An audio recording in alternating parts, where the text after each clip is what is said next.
یہ وہی رات ہے کہ جس میں ہمیں اور آپ کو اپنے رب سے مانگنا چاہیے. ہاں، اور یہ حدیث پاک گواہ ہے، نبی کریم صلی اللہ علیہ وسلم کا فرمان ہے کہ آپ جو مانگیں گے انشاءاللہ العزیز وہ جائز چیزیں آپ کو ملیں گی. بس یہ ہے کہ نیت ارادہ صحیح ہونا چاہیے. کچھ لوگ اسی سماج کے رہنے والے ہیں، معاشرے کے رہنے والے ہیں، اور در حقیقت اپنے آپ کو مسلمان کہتے ہیں، لیکن کہتے ہیں کہ قبرستان میں فاتحہ پڑھنا یہ کہاں سے ثابت ہے؟ کہاں سے؟ ہاں، اس کو بدعت و شرک ٹھہراتے ہیں. کیا کہتے ہیں؟ بدعت و شرک ہے. لیکن میں آپ کو بتا دوں، جو لوگ کہتے ہیں انہیں میں کیا ہے کہ سب سے بڑا جو عالم کہا جاتا ہے طارق جمیل. طارق جمیل وہ خود منع کرتا ہے، اس کے گروپ والے منع کرتے ہیں کہ یہ سب سنی لوگ قبر پجوا ہیں، جاتے ہیں فاتحہ پڑھتے ہیں، بلکہ یہ سب بدعت و شرک ہے. دیکھیں ان کا عقیدہ. اب وہ بہکا رہا ہے لیکن خود وہی کام کر رہا ہے. آپ جو ہے سوشل میڈیا جب جائیں گے، یوٹیوب پہ سرچ ماریں گے کہ طارق جمیل کا جنازہ، اس کے بیٹے کا جو ہے فاتحہ خوانی یا میلاد خوانی وغیرہ، نظم وغیرہ، یہ سب آ جائے گا. خود جو ہے طارق جمیل کا بیٹا جب انتقال ہو گیا نا، تو خود دیکھا گیا کہ وہ خود موجود ہے، اس کے ساتھ اور دو علماء موجود ہیں اور لوگ موجود ہیں، اور وہاں قبر پر پھول ڈال رہے ہیں، فاتحہ خوانی ہو رہی ہے، دعا خوانی ہو رہی ہے. اب وہی کہہ رہا ہے کہ یہ سب قبر کی جگہ ہے، قبر پر فاتحہ پڑھنا جا کر کے بدعت و شرک ہے. لیکن اس کے حوالے سے میں آپ کو چند باتیں بتا دوں. یہ ضروری ہمارے اور آپ کے لیے، اور یہ ذہن میں بٹھا ہے. سنن ابن ماجہ اور سنن ترمذی کی حدیث پاک ہے. یہ بھی حدیث پاک 99 صفحہ پر پیج پر موجود ہے کہ ہم سب کی ماں حضرت عائشہ صدیقہ رضی اللہ تعالی عنہ فرماتی ہیں کہ ایک دن میری باری کا دن تھا. نبی کی کتنی ازواج تھی؟ کتنی بیویاں تھی؟ ارے بولے نا، نبی کی کتنی بیویاں تھی بھائی؟ کتنی بیویاں تھی نبی کی؟ ہاں 63. 11 بیویاں تھی. کتنی؟ 11 بیویاں تھی.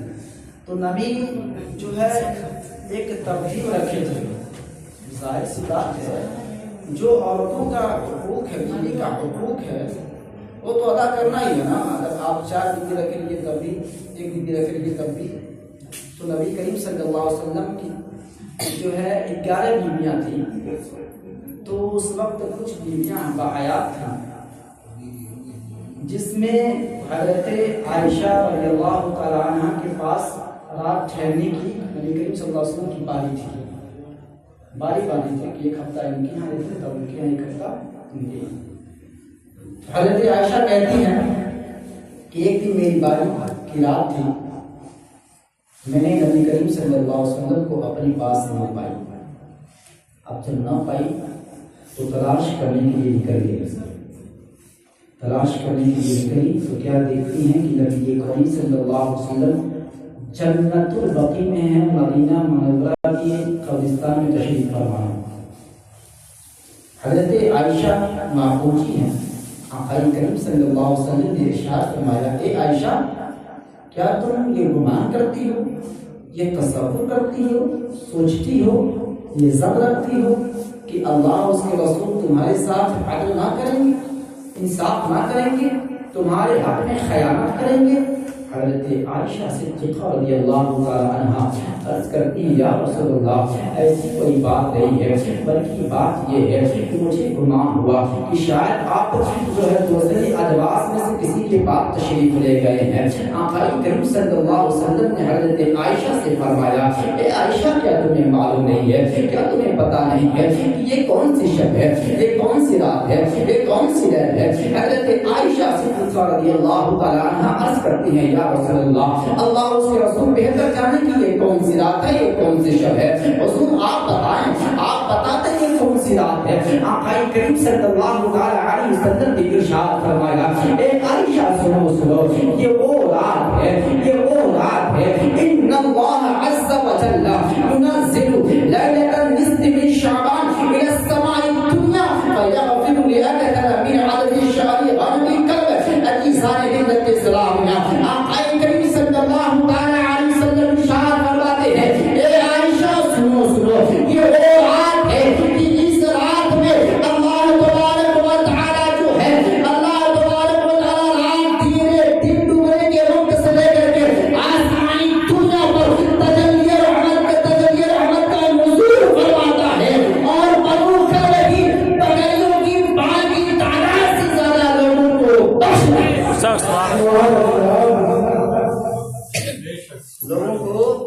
بخش دیتا ہے۔ اب آپ حضرات نے سنا بھی کہ نبی کریم صلی اللہ علیہ وسلم شب برات کی شب میں 15ویں شب کی شب میں کہاں تشریف لے گئے تھے؟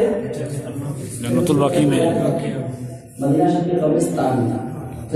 اب اس سے ثابت ہوتا ہے، پتہ چلتا ہے، معلوم ہوتا ہے کہ قبرستان جا کر کے فاتحہ پڑھنا یہ کسی دنیا دار کی سنت نہیں ہے، نبی مختار